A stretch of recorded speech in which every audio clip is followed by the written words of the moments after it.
What's up, everybody? Happy Monday. Hope you had a good weekend. It's the start of November, November 1st. If you're a big NBA fan, you know that this is an extremely historic day. November 1st, 1946. That is the day the first NBA game was ever played between the New York Knicks and the then Toronto Huskies. I'm Dexter Henry, host of the NBA Exchange. We got a really good show for you today. After an event-filled NBA weekend, we saw a lot of action over this past weekend. We are going to get into all that. Also got some New Jerseys to talk about. We're going to talk about the buzz surrounding the Charlotte Hornets. My man Rod Boone, beat writer for the Hornets from the Charlotte Observer, will be joining us there. We're also going to talk a little Brooklyn Nets basketball. They have turned things around after a slow start. They've won back-to-back games. Kevin Durant looking pretty good, other than throwing balls into the stand and then getting ejected last night. But he's looking all good. James Harden looks like he's rounded back into form. So we're going to talk about the Nets with the host of the Full Court on Flatbush podcast. That's my man, Robin Lundberg. He will join us today again. And as always, I was getting ahead of myself. As always, we are going to give you the best NBA picks and bets of the night. So should be a fun show here today. Got some bets, got some Hornets talk, got some Nets talk. A lot of stuff to talk about around the league. But we are just over almost at 2 weeks since the start of the season, guys. 2 weeks since the start of the season. We are almost at that point. That'll be tomorrow, 2 weeks since the start of the season. And most teams right now have played about 5 or 6 games. So again, we're still in that range of small sample size theater. For most people that know me when it comes to talking about the NBA, give me about 20 to 25 games is right at that point where I think you have a pretty good feel of what a team is or what they can be. However, we got to discuss stuff. We got to see how things are going before we get to those 20 to 25 games. And look, some teams are showing some things that are good. Other teams, not looking so good. Right now in the NBA, there's a bunch of teams. There's no undefeated teams, and there are also no winless teams, right? So everybody has at least a digit, other than zero, on the win side or the loss side in those columns. So they've got that. Now, there's a bunch of one-loss teams in this league. Utah was the last undefeated team. They lost on Saturday night to the Bulls. The Bulls previously were undefeated. They lost on Thursday night to the Knicks. The Knicks, the Bulls, the Utah Jazz, the Washington Wizards. Yeah, how many people had this? The Washington Wizards, the Miami Heat, and the Golden State Warriors. All 5-1. Everything isn't equal. Everybody's not as impressive. So I'm looking at which of these one-loss teams am I really impressed with? Okay? We'll talk a little bit about that. Starting off with the Jazz. Let's take with the Jazz. The Jazz, I don't want to say I'm not impressed with them, but what I will say is I'm not necessarily surprised, right? The Jazz are a team that had a fantastic regular season last year. I expected them to do the same thing again this year. This is a team that I think will take the regular season extremely seriously. But when it comes to the Jazz, a lot of the questions that are going to be answered with them won't be in the regular season. It'll be in the playoffs. So this is a good team. I think a team that's built for the regular season. I'm not saying they can have postseason success. I'm just saying this is a team I thought that easily could win 55, possibly even up to 60 games. Wouldn't shock me in the regular season. So the fact that they're off to a 5-1 start, not shocking to me at all. Now, they were undefeated headed into Chicago. I thought they would look stronger against Chicago. Chicago, I'll get to them in a second, who I was shaky on. They had a fantastic home win over the Jazz. What I did like about the Jazz is they bounced back the next night. They go to Milwaukee to play the defending champs on a back-to-back, and they looked strong in that game as they closed that game out. And the Bucks have been having their own struggles with health and depth issues, and we'll get to that at another time. So the Jazz, I don't know if I want to put them in the impressive category, but they're kind of in the just like, okay, it's what I expected them to do. Not really shocked about what's going on here. Now, the Bulls, if you heard me last week, before the Bulls played the Knicks, they were 4-0 heading into that game against the Knicks. I have not been somebody, as some other members of the media have been really high on the Bulls heading into the season. I wasn't cold on the Bulls. I'm just kind of lukewarm on the Bulls. I'm not a believer like some others are, and particularly because I just don't trust them defensively. Now, the Bulls against the Knicks didn't look that great for most of that game. The Knicks almost gave the game away. Knicks fans rolling their eyes at this, know this for sure. But against the Jazz, the Bulls looked solid, played some good defense down the stretch. I don't know how much of that was them. The Jazz also, their inability to make shots, but they looked pretty good in that game. They bounced back from a tough test against the Knicks, another test against the Jazz, and they showed exactly what they could do. So I like that from them there. I'm just still a little bit shaky. Patrick Williams, injured, out for the season. We talked about that on Friday. That's a huge blow for this team. I don't think that they have just enough defensively against other teams that they're going to be able to stop them. So I'm not as high as some people having the Bulls as a top 4 seed in the East. I don't see it, but I am impressed with what they did against the Jazz. They have a very interesting stretch of games that started with their game against the Knicks. They have 12 playoff opponents from last season that they're playing in a row. I think this is a huge test for the Bulls. How they played through the stretch, they're a little bit over 500. That would be huge for that franchise, especially now they're without Patrick Williams. Now, the team that probably is the most impressive to me, and man, I know my producer Greg is going to be rolling his eyes because Brian Fonseca, my man from the Ain't Hard Tell podcast, he's going to be happy about this. Got to be impressed with the Heat, man. The Heat have looked good. They've had good wins. They destroyed Brooklyn. They destroyed Charlotte. We'll talk about Charlotte a little bit later in the show. They look strong against them, very strong defensively. I know people are getting into all of this stuff with the Heat culture. Their pace has picked up a little bit. I like how Lowry's pushing the ball with them more. Tyler Hero's been fantastic off the bench. And some of the other players that you thought might be playing well haven't really got there yet. Duncan Robinson still hasn't really shot the ball yet, but they're dangerous.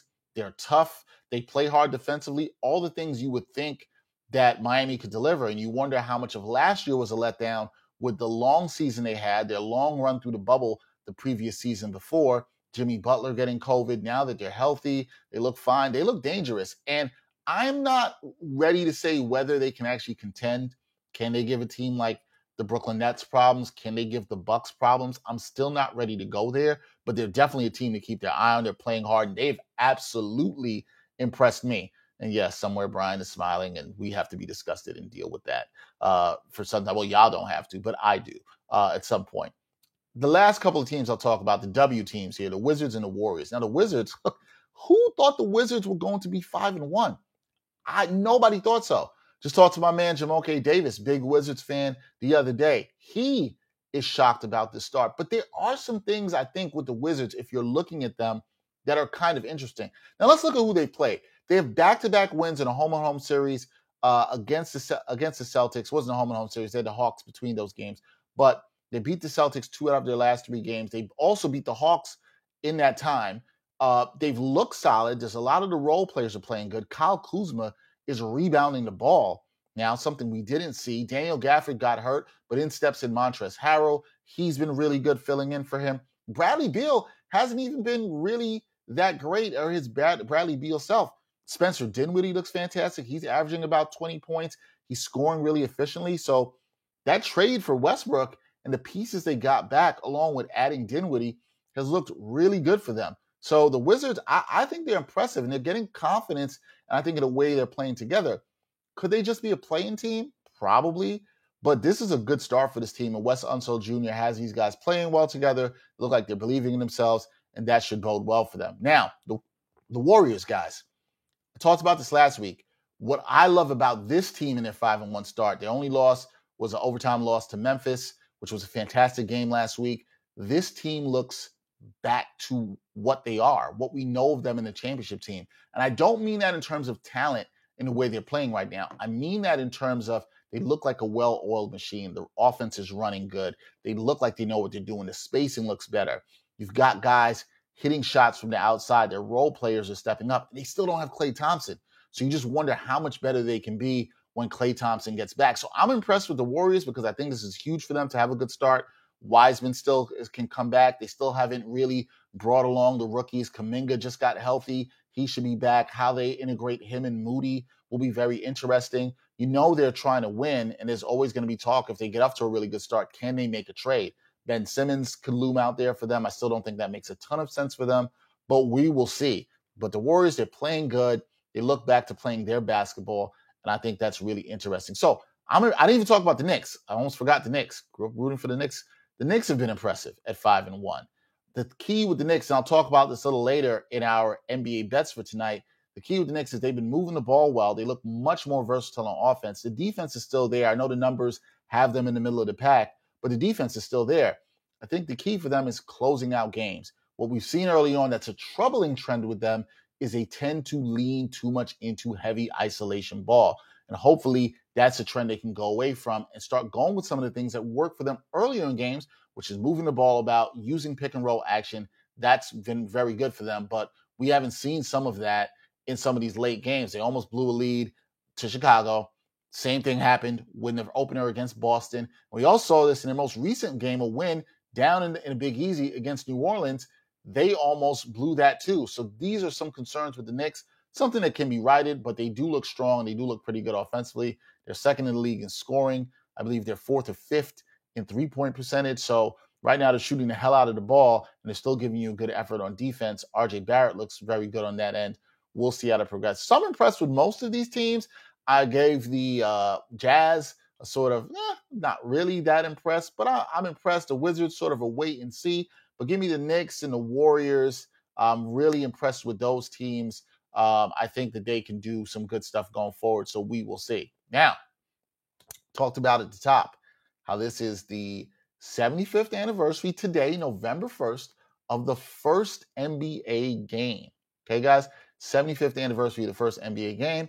And with that, the league and Nike unveiled their City Edition uniforms. You know, a lot of people look out for this every year. And these uniforms that are released are all about honoring each team's history. So this was the idea behind it. And I want my producer, Greg, to bring up these uniforms because they released the whole slate of them, and they've got them there. And we've got the pick ready to go. I pasted it in there, Greg.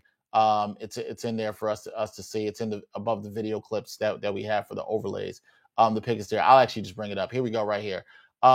So these are the new City Edition uniforms, and if you look at a lot of them, you can see that a lot of them are throwbacks to the various history that you'll see from some of these teams, some of their original looks, some of the looks that you saw from teams in the 90s. Some like the Toronto Raptors one, if you can see there, it's in the middle row, fourth from the left. They went back to their old school cartoony dinosaur logo. I like the touch with that, but kept the gold and black influence of their modern jerseys. I did like that as well. The Nets go back to their look from the early 90s with a little bit of touch on the side from the 70s look in the ABA days. So that looks good as well. The Knicks brought back a black uniform, which many Knicks fans had been asking for. They wanted a black uniform, and now they get it. So this is really good. But one of my favorites on here, we'll talk about this when Rod Boone comes on. I love the Hornets jerseys. I think the Hornets jersey looks really, really, really good. I really like the Hornets jerseys here, so it's really good. I'm going to bring in my producer, Greg, because I know he is somebody who had been wanting a black Knicks jersey. So has been my co-host, Brian Fonseca. He's been on this as well, too. Greg, what do you think about these new jerseys that we've seen in terms of the City Edition? You like them, yay or nay? I like most of them for the most part. I like the Houston one the most because that one kind of reminds me of like when Steve Francis was playing there, like back in those days when he had like the little rocket on the shorts and stuff like that. So yeah, definitely like that jersey. Memphis, I mean, I feel like Memphis has like the best jerseys in the NBA. Like year after year, it's like, you know what I mean? Memphis always has a great jersey, or they have great alternate uniforms, great throwbacks. So like I like theirs. The Atlanta Hawks one's actually I like that one too. I like the Hawk on the jersey. You know, reminiscent of like when Dominique Wilkins was there. Well, So I like that one is actually from the late 90s, the Kembe Mutombo era oh yeah, the for Kemi, that's them. like Jason Terry when he was yeah. That one. I actually always liked those jerseys too, so I like that. But they used that yellow, which I believe was an alternate for them then, but they also had that in terms of the throwback look. So I like that one too. So yeah, you like that one. That one is dope. I mean the Spurs didn't do too much, but I like what they did with the colors, like especially with like that teal, the green and stuff like that. Right, they That used the Fiesta look there. Yeah, the Yeah. Fiesta jerseys, I like those. Let's see. Sacktown isn't bad. That's I like that black and blue is kind of reminiscent of one like that had those Mike Bibby teams. So I like those. Of course, the Knicks jersey is dope because I've been wanting a black Knicks jersey for a while. Charlotte one looks good. Yeah, we got our friend Sam Coulter checking in. He says he loves he loves that Magic jersey. So there's a lot of good ones. I really like those Hornets ones. We'll talk with Rod about that in a second for sure. But I really love those Hornets ones. But some good ones. So it'll be interesting to see. Hopefully we'll get somebody to come up on the show and talk a little bit about these jerseys that we have here. We're gonna break. And when we come back, we are going to have my man Rod Boone. He is the Charlotte Hornets beat writer with the Charlotte Observer. We're going to talk about all the buzz surrounding the Hornets when we come back on the NBA Exchange.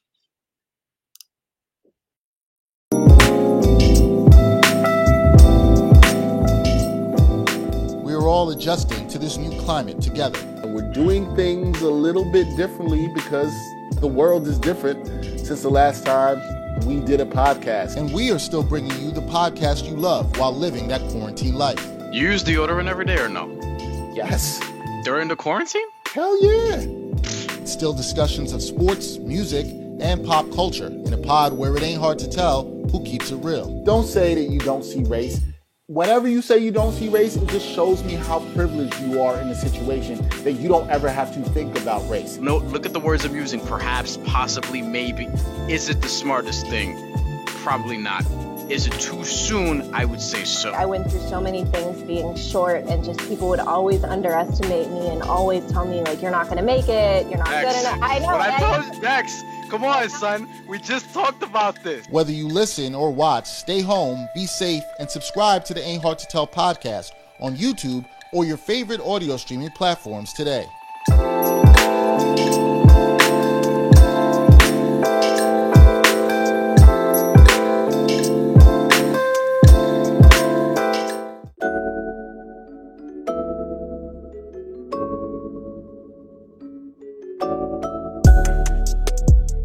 Backpack Broadcasting continues to bring you the best original sports content, but now you can get more of the content you love. For as little as $3 a month, you can get access to bonus content, including behind-the-scenes footage and interviews from the Sports Walk, Sideline Stories, or the Ain't Hard to Tell podcast. All this exclusive content comes via Patreon. There are tiered levels of patronage, and each Backpack Broadcasting patron receives exclusive perks. Your support helps Backpack Broadcasting create more of the original content that you love. Visit Backpack Broadcasting's Patreon page and become a patron today.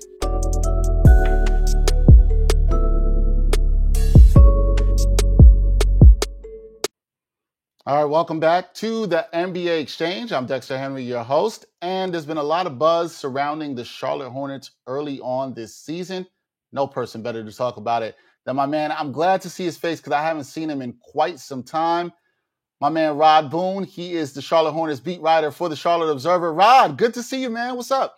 What's cracking, Dex? How you doing, man? I'm doing good, man. I'm just, living, maintaining, enjoying NBA basketball as much as I can. How are you? I'm doing fantastic, man. Just living life, man. Living the dream, brother. Good, man. It's really good to see you. Now, down there in the Queen City, covering the Charlotte Hornets, they have been pretty exciting. A lot of people had them as their league pass darlings, a team to watch to start off this season, Rod. What has been the keys to this early season buzz that we have seen around the Hornets? What's been going on down there in Charlotte?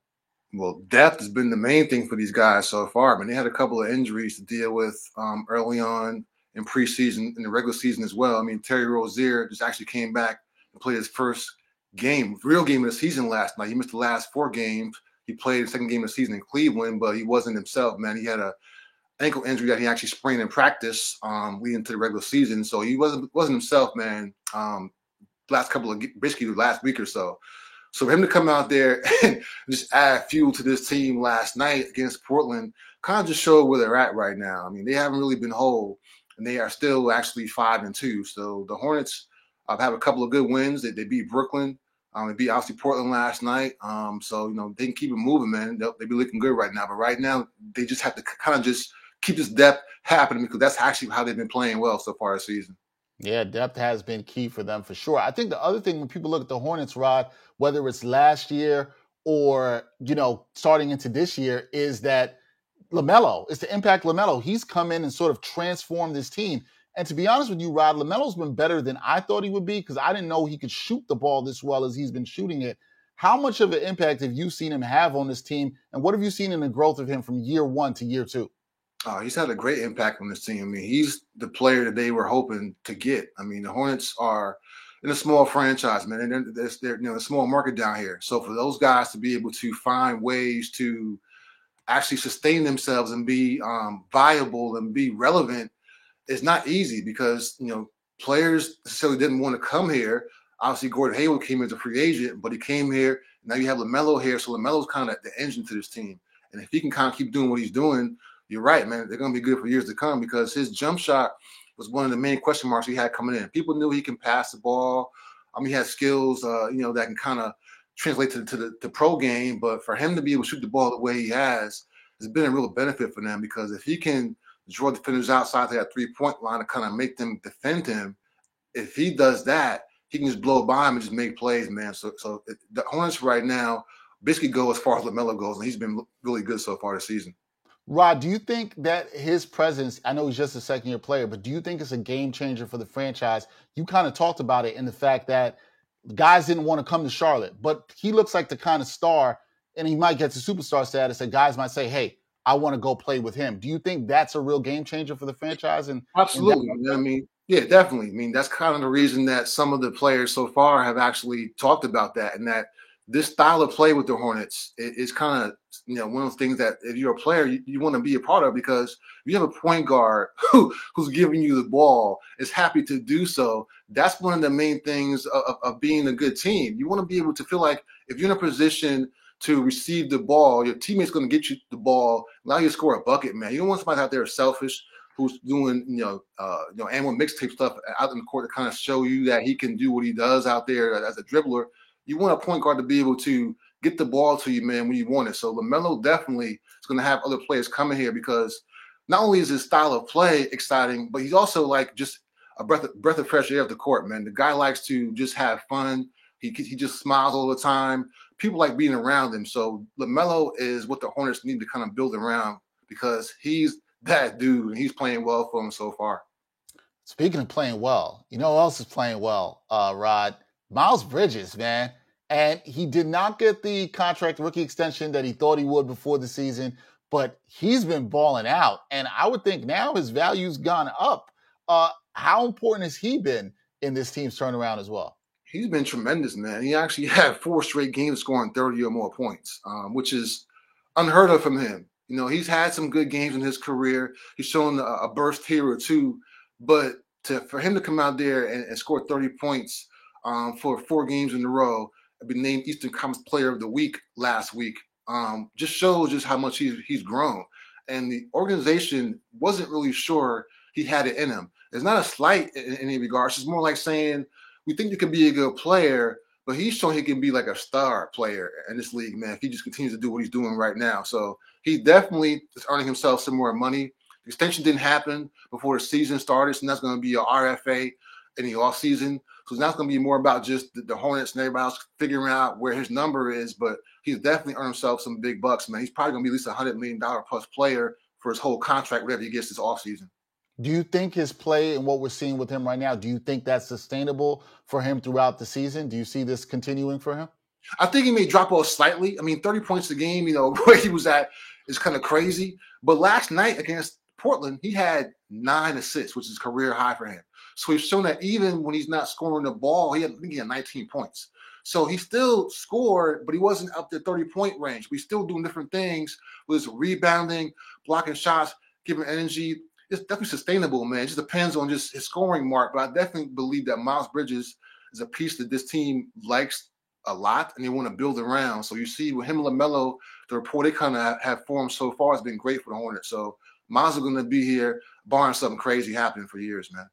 Rod, how important was it? They got waxed by Miami down in Miami. And how important was it to see this team bounce back the way they did against Portland? Now they have a game tonight against the Cavs. How important is it for this young team trying to get to where they are to have that bounce back ability? It was actually really important for them because you're right. Miami is the division champs. Okay, we know the team that they have. That game was also in Miami, so it's on the road.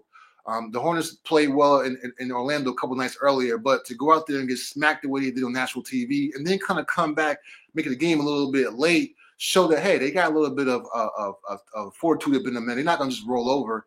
And then to come back last night and to bounce back against Portland was a great win for them because Portland controlled the game for pretty much the first 3 quarters. They were up, if not a point or two, they were up pretty much the entire better part of the game. But the fourth quarter, the Hornets just found the extra gear and just were able to kind of pull that game out. So tonight, they have another game against the Cavaliers. It's important for them to kind of win this one too because not only is it a back-to-back, but they go out to the West Coast now to play a tough trip beginning with Wednesday in Golden State, and they go to Sacramento on Friday, followed by games in LA against the Lakers and Clippers next Sunday and Monday. So it's going to be a tough trip for the next week or so. So to get this game tonight is very important for them as well.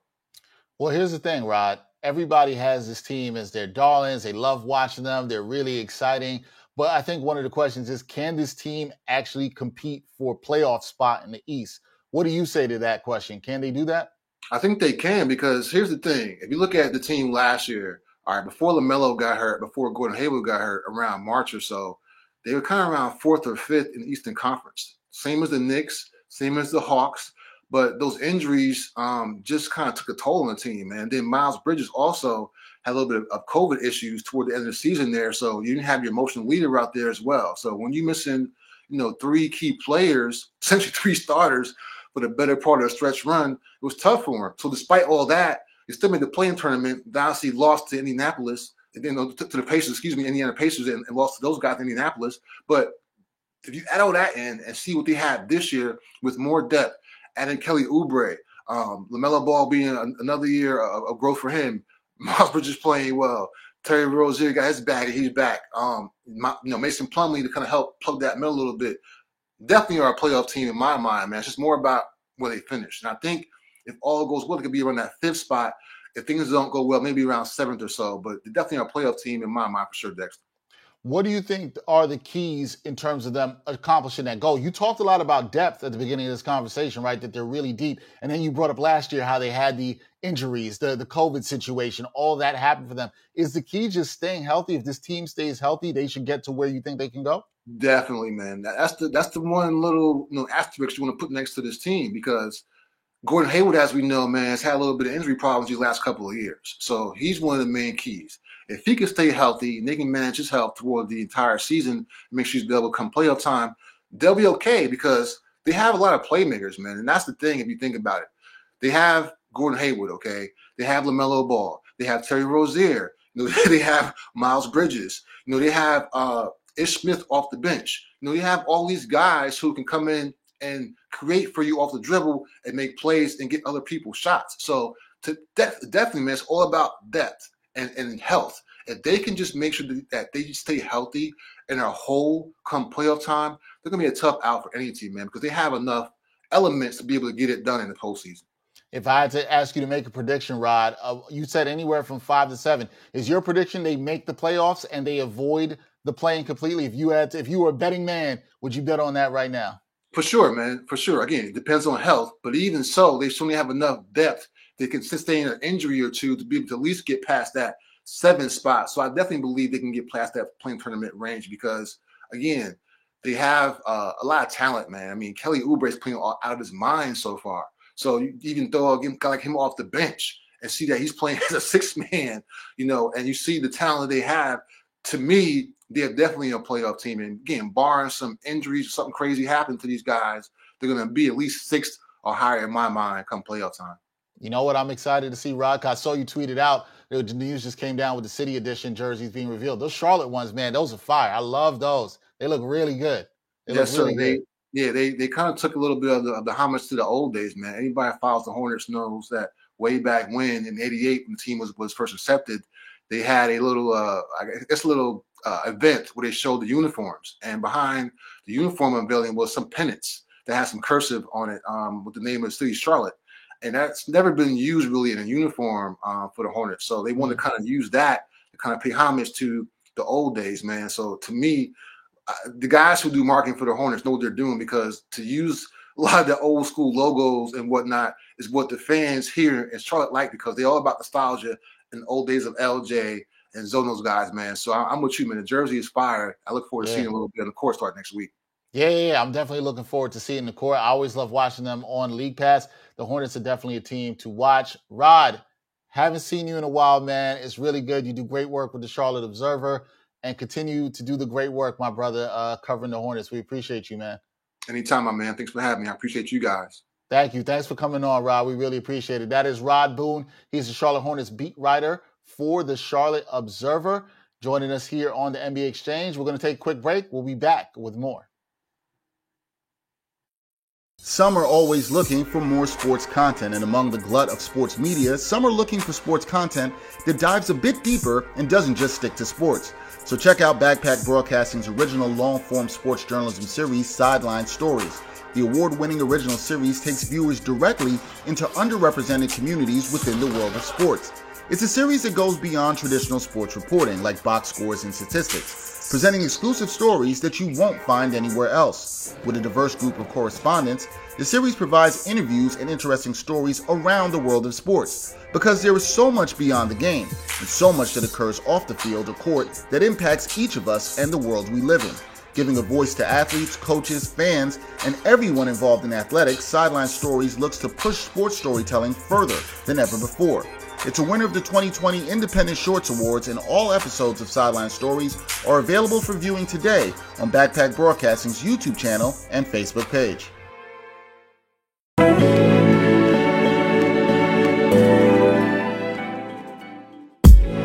The Sports Walk is back. Watch Season 4 of Backpack Broadcasting's original, award-winning web series that brings you the opinions of real sports fans in these streets, literally in these streets.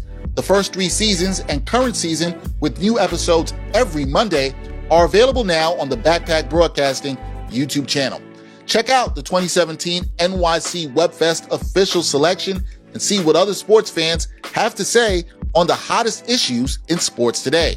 It's easy, y'all. Just take the Sports Walk.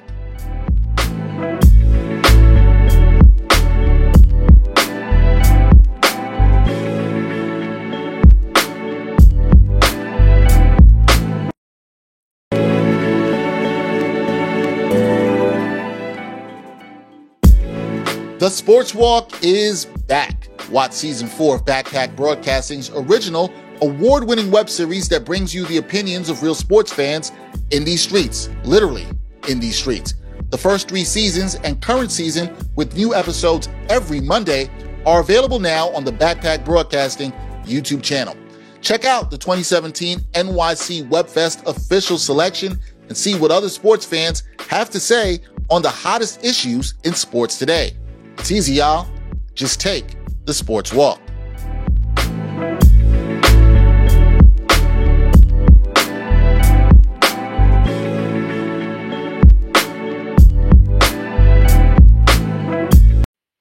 All right, welcome back to the NBA Exchange. I'm your host, Dexter Henry.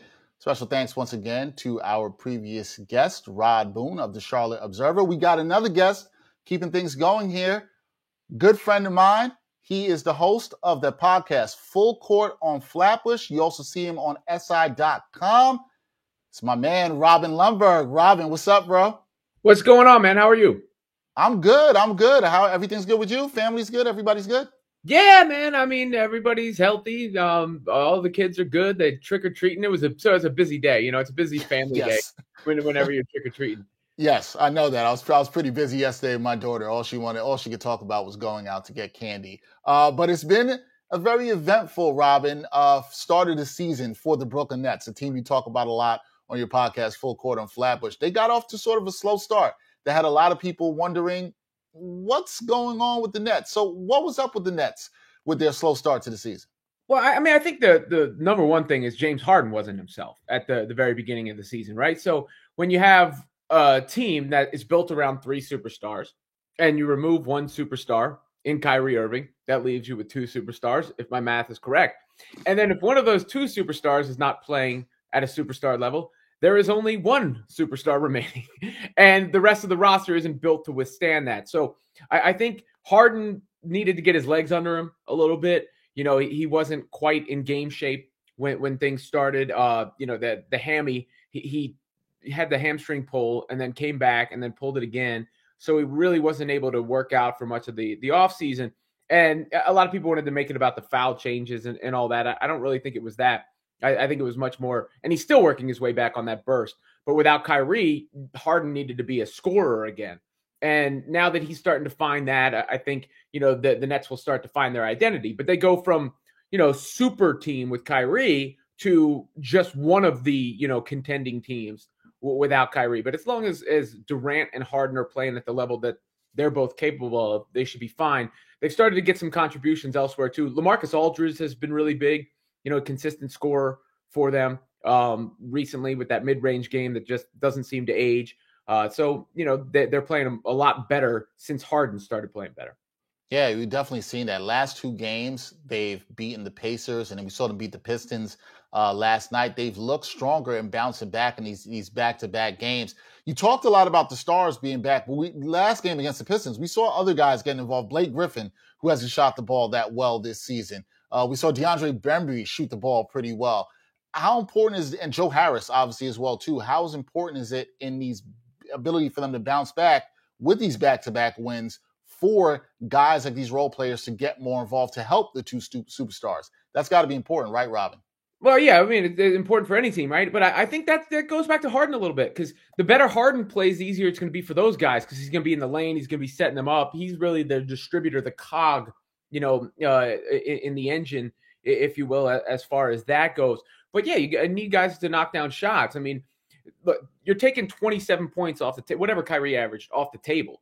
So you're going to have to make up for that. Aldridge has given them consistent scoring. Patty Mills is a guy who can score, create a little bit more than a typical role player. But Joe Harris got to make threes. I mean, that's what he's paid to do. If he doesn't make threes, there's a problem. And then those other guys, shooting comes and goes a little bit. You see it over the course of the season, but they have good shooters on the squad across the board. So you would expect those numbers to rise up from where they were at the beginning of the season, just to, the law of averages. James Harden, when we talk about him turning the corner, we heard last week, he said, his confidence wasn't there. And that was a little bit shocking to me, Robin, in terms of that. He said his confidence wasn't there. But when you think about it, he really wasn't able to put in the work through the offseason because of the hamstring injury. Now you see him getting it back. Are you seeing more of that explosiveness through the last 2 games? His ability to get to the line more because he's getting to the paint. He's being able to blow by guys. Are we starting to see that come back? Do you think as we see that, his confidence increases even more? Oh, yeah. I mean, it's a confidence thing, too. As good a player as James Harden is, he even admitted there was a confidence thing. And I think that goes for every sport. But, when you have a hamstring injury, it's an acceleration thing. You can't really, that quick burst is gone, especially when he played hurt last year in the playoffs. And then you're probably a little afraid every time you do it because he's a guy who hasn't had those sort of injuries. So I think you're seeing it little by little. He's looked a lot better the last couple games. And I still think, having watched his career, he's going to, it was always silly people saying he's washed or whatever, because he played great for the Nets last year. And that wasn't based on free throws, right? He didn't play great for the Nets because of free throws. So what's more likely? The injury set him back, or he became old overnight. Maybe he's not where he was in his absolute athletic prime, but I expect to see that burst continue to get better, but it already has gotten better. And yeah, that's one of the reasons you're seeing him get more foul calls, because he's getting got by guys. So it's less of him like trying to sell a call as more as it is they're trying to catch up to him. And, it also allows him to collapse the defense a little bit, which makes everybody else better. You talked about the team being down to 2 superstars right now, Robin, and the Kyrie situation with him not being vaccinated, being away from the team, that's going to loom over this team as long as it lasts. When you look at this team right now and the way they've started, and now 4-3, how much does this team actually miss Kyrie Irving? Look, I mean, any team that loses Kyrie Irving is going to miss him in the sense that that guy's one of the most brilliant basketball players I've ever seen in my life. I mean, maybe the most skilled player who ever lived. When you factor in ball handling, shooting, finishing, footwork, move set, I mean, there aren't many players more brilliant than Kyrie. And when going gets tough, Kyrie can get a bucket at any time. He can also pick up the pace of a team at any time. So, if Kyrie's on this roster, you're looking at possibly one of the greatest teams in NBA history that's where they could be. So anytime you remove Kyrie, you miss Kyrie. At the same time, they're fortunate. And the Harden trade was, in a sense, Kyrie insurance too, because not only did they add a player like Harden, but they protected themselves in the event that Kyrie went AWOL or whatever might happen with Kyrie, because he hasn't proven to be a reliable teammate a lot of the time. So I think they miss him, but they're the kind of team that can miss him and still be championship contenders. Because I think if you look at the landscape of the NBA, there's no juggernaut right now. And the Nets are still at the top of the list, I believe, maybe with a tweak here or there, but still at the top of the list of teams that you think could compete for and maybe win the championship, and that's even without Kyrie. Well, that brings me to my next question, Robin, because I was going to ask you, the Nets being 4-3, I still think a lot of people would have them as favorites to win the title. But when you look at the East, we're not even going to go to the West, but when you look at the East, who do you see as their competition? Is it Milwaukee? They've struggled with some injuries and some depth issues thus far. Who do you see challenging Nets? Is it Miami? Who do you see as a true challenge to the Brooklyn Nets? Well, I think the East has gotten so much better. I mean, it's almost caught up with the West, if not surpassed the West. I mean, it's deep. Right now, I mean, Milwaukee's the defending champs, so they get the first credit. Miami looks really good, especially defensively. Jimmy Butler has had a great start to the year. And then beyond those two teams, who I would put up there with Brooklyn, I think you have to look at just how deep the East has got. The Knicks are playing really well. And, I don't know if they have that guy in tight situations that they can necessarily rely on, but that's a deep, very good team. The Hawks, obviously, were on the come up last year. They're still there. The Bulls are on the come up this year. I'm probably, the Celtics are still the team that they've been the last several years. I'm probably missing a team or two too, just, neglecting to mention. But I would start with Brooklyn, Milwaukee, and Miami, I think.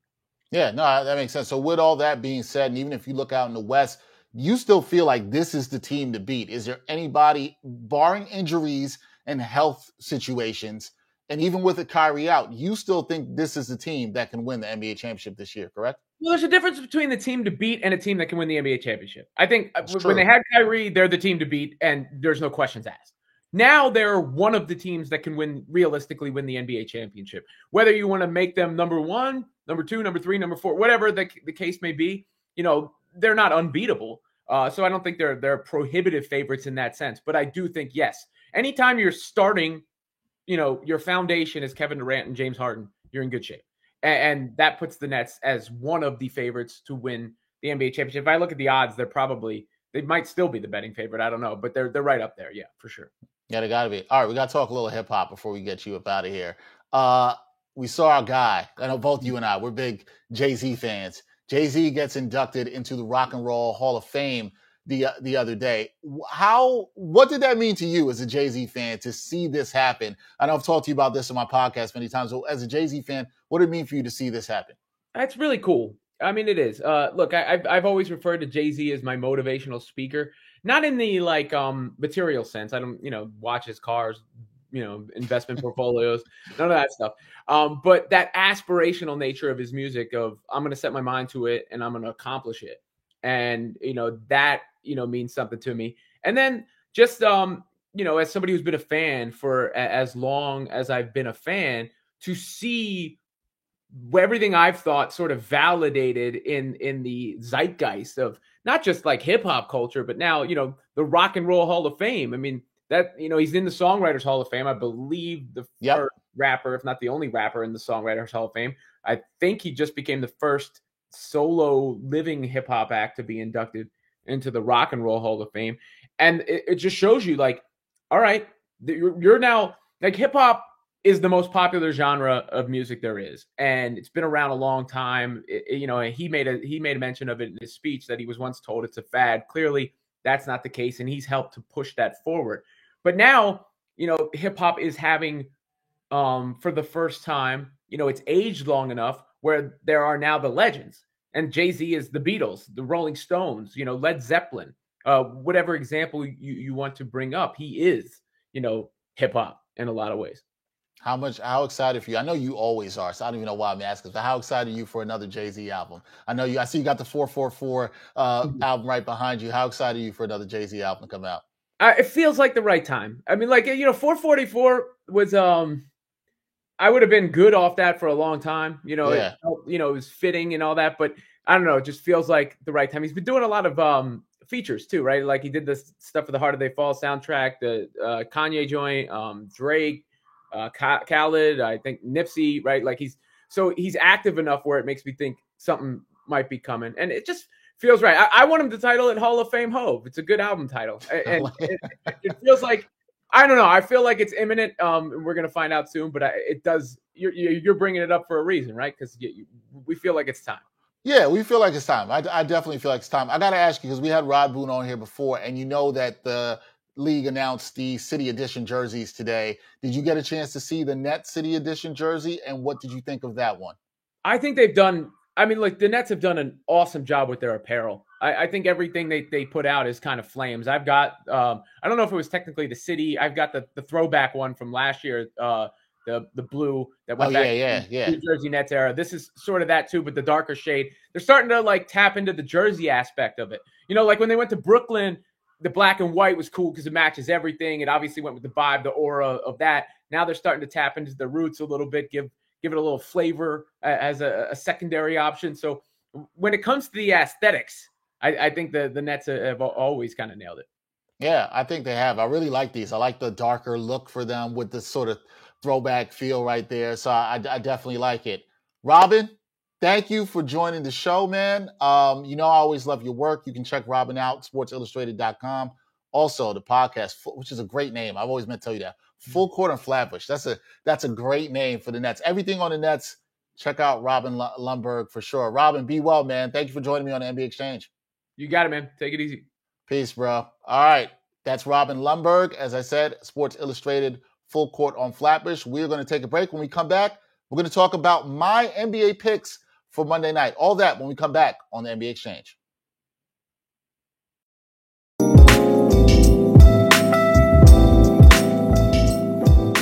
We're all adjusting to this new climate together. We're doing things a little bit differently because the world is different since the last time we did a podcast. And we are still bringing you the podcast you love while living that quarantine life. You use deodorant every day or no?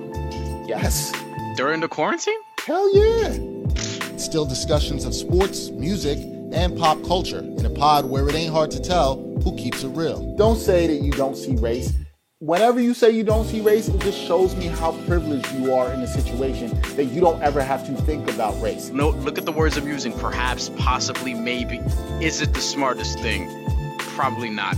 Is it too soon? I would say so. I went through so many things being short, and just people would always underestimate me and always tell me, like, you're not going to make it, you're not good enough. I know. But I told you, Dex, come on, son. We just talked about this. Whether you listen or watch, stay home, be safe, and subscribe to the Ain't Hard to Tell podcast on YouTube or your favorite audio streaming platforms today.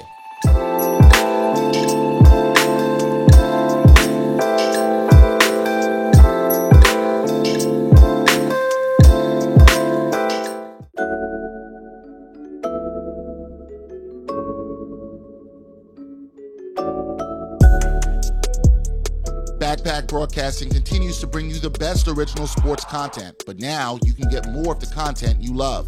For as little as $3 a month, you can get access to bonus content, including behind-the-scenes footage and interviews from the Sports Walk, Sideline Stories, or the Ain't Hard to Tell podcast.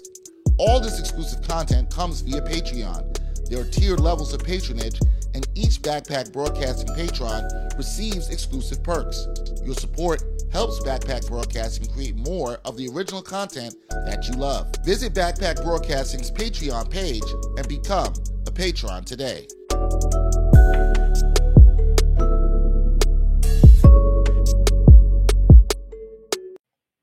All right, welcome back to the NBA Exchange. We're going to close this show out, as we always do, with some NBA picks. Now, interesting night of action in the NBA. 9 games. I was almost at 6. 9 games on the schedule. As we do every time, I'm going to give you 3 games that I think are worth you taking a look at, maybe worth you putting some money down, and talk to you about how I would bet these games. Now, sometimes when I'm betting these games, there's a theme going on. And for me, it's home favorites are kind of going to be the theme here tonight on Monday night. There's some home favorites I really like here, but maybe not betting in the way that most people would think that I would. Now, my first game that I got my eye on, it's a little bit of a historic nature to this game. It's Raptors versus the Knicks. Remember, November 1st, 1946, first NBA game. Toronto Huskies played the New York Knicks. Now, this game, the Knicks are favored, -7 for the Knicks in this contest, okay? -7 for the Knicks in this contest. What's interesting is these are both streaking teams. Both teams have won 3 games in a row. Raptors are 4-3. Knicks are 5-1. The money line, this is all to BetMGM, folks, where I'm getting this from. This is the Knicks -275 for the money line. The Raptors +230 for the money line. Over-under for this is 208.5 points. These are 2 very good defensive teams. The Raptors have played excellent defense early on in this season. They've been really good defensively. So this is a team I think you want to look at who can hold opponents well under 100 points. They struggle offensively, which is one of my concerns with them. The Knicks have been really good offensively. The Knicks, they're second in points per game in the league at 117 points per game. The Knicks have been fantastic. They're 5th in field goal percentage. They are second in three-point percentage. So the Knicks have been shooting the hell out of the ball, as I mentioned at the top of the show. Now, I think the Knicks will win this game. If you want to bet the money line, I say bet the Knicks. With the line at 7, if you are going to touch the spread, I'd stay away from it, right? I'd stay away from it. But if you're going to touch the spread, I'd be inclined to take the Raptors in the points here. Raptors are a good defensive team. They play hard throughout. The Knicks have not shown me yet they can close games efficiently. They have a tendency to blow big leads. Could I see this being a 13-point game with 4 minutes to go, and it gets cut down to 5, and the Knicks end up holding on, hitting a couple free throws, winning by 5? Absolutely could see that. If you strongly believe in that and you want to take the Raptors in the points, I don't blame you. But for me with this, I'd rather just bet. It's not the greatest return on the money line, but I'd rather just take the Knicks outright to win, -275. Not necessarily the greatest odds there, but if you want to throw some money down in that, I say take the Knicks in the money line. One other thing to look at in this game, guys, both of these teams are going to play hard on defense. Nick Nurse has his Raptors team playing really hard, as I talked about, and I think this is sustainable for them. The over-under is 208.5. If you like the over-under here, bang the under, please, because I think this will be a hard game. I think you could see it as being a 97, 93 sort of old school game. I could totally see that. I'd go with the under here, under 200. Wouldn't shock me if the game is under 200 points, actually. So bang the under if you're going to bet that way. But if it was my safest way, I think the Knicks are the better team. I think they figure out how to win this. I don't like the spread, but take the Knicks outright to win against the Raptors. All right, second game of the night, another Eastern Conference matchup. We have the Chicago Bulls in B-Town to take the Celtics. The Celtics, they've been struggling, losing back-to-back games to the Washington Wizards. It's not been a good look for them after they evened their record of 2-2 last week. We talked to Josue Pavon about that. He said this team had to get better defensively. They did not look that way against the Wizards. The Bulls coming off of a really good win against the Utah Jazz at home. This is part of the test I was talking about where the Bulls are playing 12 straight games against playoff opponents from last season. This game is a very tough game to pick. I do not love the spread being -2.5 for the Celtics, but something is telling me here tonight the Celtics, who have already got a bit of a tongue lashing in the media from new head coach Ime Udoka, I think he's going to have them inspired. I think they're going to play well. The key that concerns me with the Celtics and why I'd stay away from that spread is pretty much that their guard play has been terrible. I mean, Dennis Schroeder's been inconsistent. They haven't got much out of Tatum and Brown. They've really struggled to score. I don't love that. Chicago's the better offensive team, but I just have a feeling the Celtics are going to come out here inspired tonight. They've lost 2 in a row. They want to end this streak. Give me the Celtics. If you want to take the spread here, I don't blame you, but this is also another one where I might just take the home favorite on the money line here. It's not great odds. Obviously, of course, it's not the best bet that you can make there, but I think this is a solid one if you like the Celtics. -125, a little better than what you would have got for the Knicks over the Raptors here, But the spread, which now actually has been updated, it's now down to -1.5. Over under for this game is at 215. I'm inclined to take the Celtics. I just think that they will bounce back here. Now, on the money line, 60% of the bets are actually on the Celtics, right? But the percentage of money, 82% of it is on the Bulls here. So it's really split here. If you look at it, even in terms of the point spread, it's really an over-under. It's kind of even. It's 56-44 favoring the Celtics. So it's really interesting here. I think a lot of people are torn. I think people still aren't sold on the Bulls. The Celtics, their struggles are starting to become glaring with what we're seeing with them, especially at the guard position and what they're going to have to do to possibly make a trade to upgrade their offense, just to have some more offensive versatility. But for some reason, I just buy these guys bouncing back. They've had some really good wins this season, but also some tough losses. And I think Udoka will have them ready and prepped to go to bounce back. So give me the Celtics -125 on the money line for this one. Last game of the night that I've got for you guys.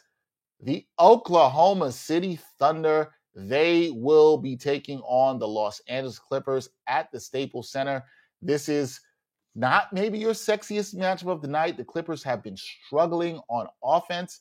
So have the Thunder. Like, neither of these teams, guys, are really good on offense at all whatsoever.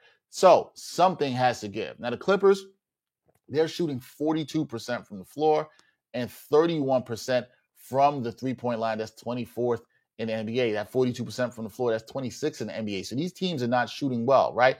The one thing you know about the Clippers is Paul George. He's going to have a lot in his bag. He has to score for them because they're dealing with a lot of injuries. Marcus Morris is out. Serge Ibaka is out. So this is a team, obviously Kawhi Leonard is out, guys. This is a team that is struggling to score, right? There are only 3 other players in double figures. I'm going to let you know who those guys are if you want to trust this. Reggie Jackson, he's averaging 14 a game. Luke Kennard, 12.4 a game. And Eric Bledsoe, 10 points a game.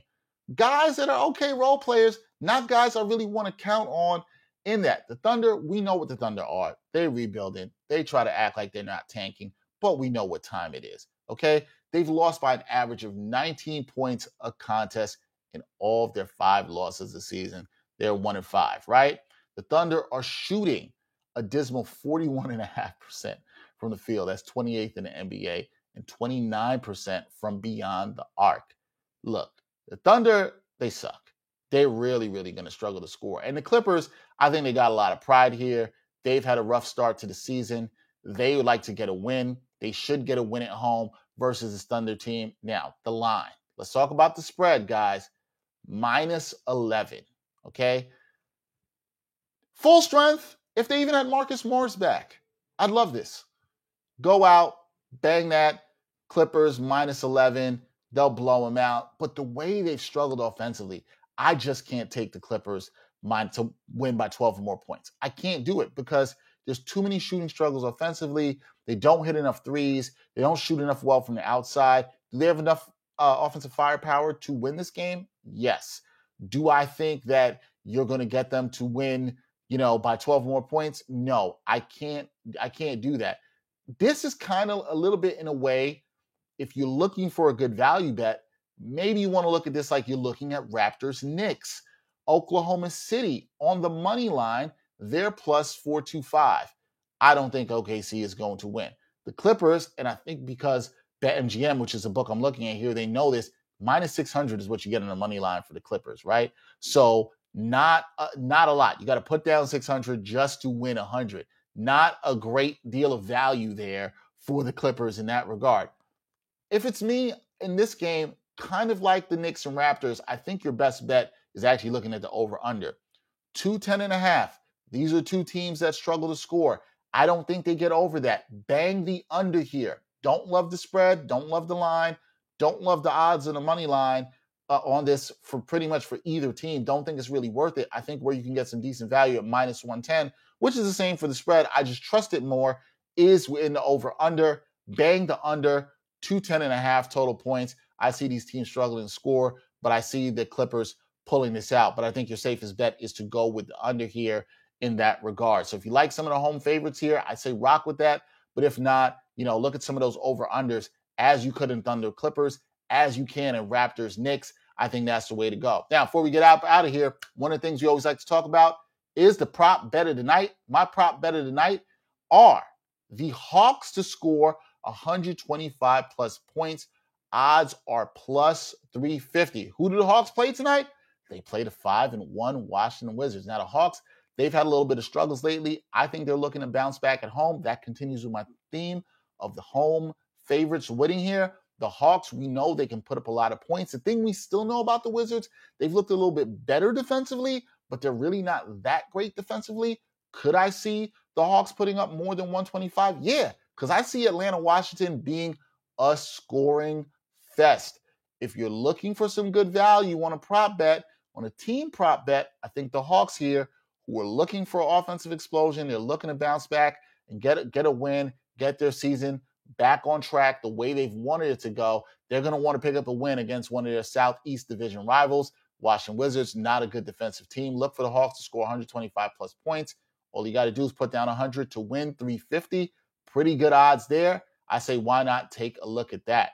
Those are the picks for Monday night in the NBA. Should be an exciting one.